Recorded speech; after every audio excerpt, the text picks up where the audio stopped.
మరో ఉత్తరం చూద్దామండి. మచిలీపట్నం నుంచి సునీల్ రాస్తున్నారు.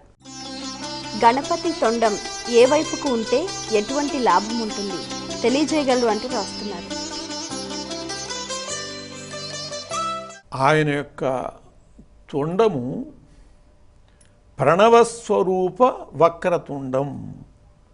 ఆ తుండము ప్రణవస్వరూపంగా ఉండాలి. అంటే ఆ తుండాన్ని చూస్తే మనకు ఓంకారం కనపడాలి. దీనికి కూడా తుండము యొక్క ఉనికిని బట్టి అర్థాలు చెప్పారు. ఆ కుడివైపుకి తిరిగి కనుక తుండం ఉండేటట్లయితే ఆ స్వరూపము మోక్షదాయకమని, ఎడమవైపు కనుక తుండము తిరిగి ఉండేటట్లయితే అది ఇహాన్ని ప్రసాదించేటటువంటిది అని, అంటే లౌకిక పారలౌకిక ప్రయోజనాల్ని సమకూర్చటంలో ఆ తుండము యొక్క స్థితిని మన వాళ్ళు నిర్దేశించి చెప్పారు. కుడివైపు ఉండేదేమో పరాన్నిచ్చేటటువంటిది, ఎడంవైపు ఉండే తుండమేమో ఇహాన్నిచ్చేది అని.